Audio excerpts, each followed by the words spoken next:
2 জন্য একটি রোমাঞ্চকর স্ক্রিপ্ট তৈরি করে দেওয়া যাক। শুরুতেই আমরা প্রথম পর্বের সমাপ্তি মনে করিয়ে দিতে পারি, যেখানে চরিত্রগুলো একটি রহস্যময় পরিস্থিতিতে আটকে পড়েছিল।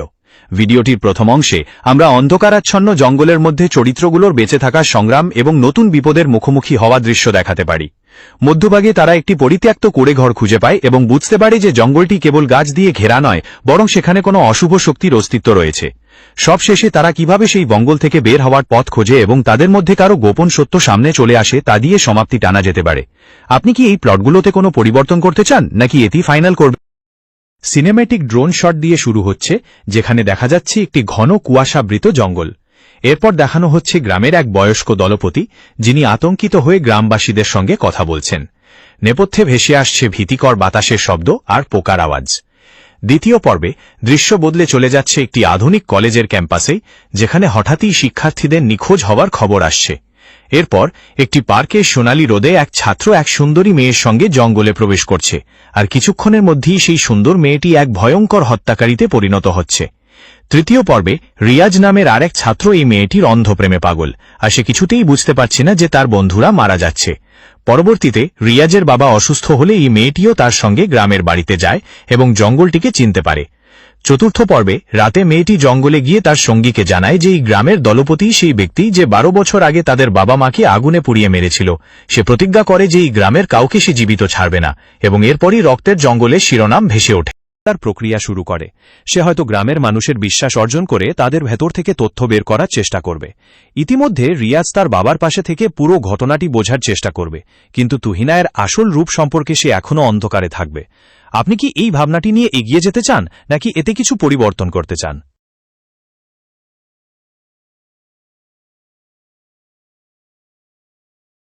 খুব ভালো।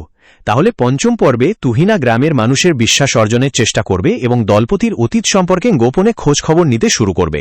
এই সময় রিয়াজ তার বাবার সেবা যত্ন করার পাশাপাশি তুহিনায়ের প্রতি তার ভালোবাসা আরও গভীর হতে থাকবে।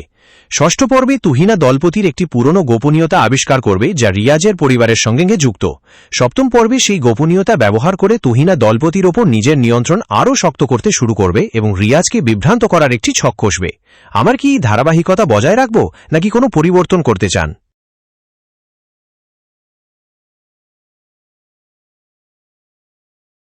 খুব ভালো।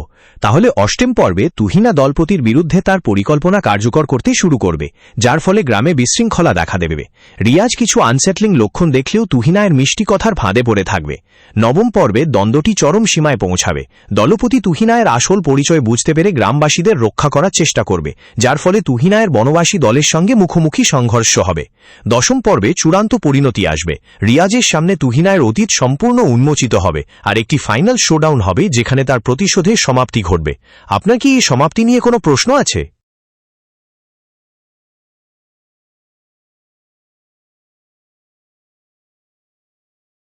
ঠিক আছে, তাহলে চলুন এই কাহিনীর জন্য আরও 1 মিনিটের একটি পর্ব যোগ করা যাক। একাদশ পর্বে ফাইনাল শোডাউনের পরে জঙ্গলটিতে নেমে আসবে এক অদ্ভুত নীরবতা। যে গ্রামটিকে ঘিরে এত আতঙ্ক ছিল, তার বাসিন্দারা নতুন করে জীবন শুরু করার চেষ্টা করবে, কিন্তু ভবিষ্যতের কথা ভেবে তাদের মনে থাকবে এক অজানা ভয়। এই পর্বটি কি আপনার ভালো লাগলো, নাকি এতে কিছু পরিবর্তন করতে হবে?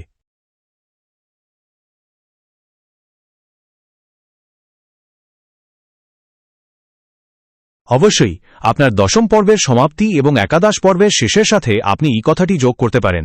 ভিডিওটি ভালো লেগে থাকলে অবশ্যই একটি লাইক দিন, নিচে কমেন্ট করে আপনার মতামত জানান এবং বন্ধুদের সাথে শেয়ার করতে ভুলবেন না।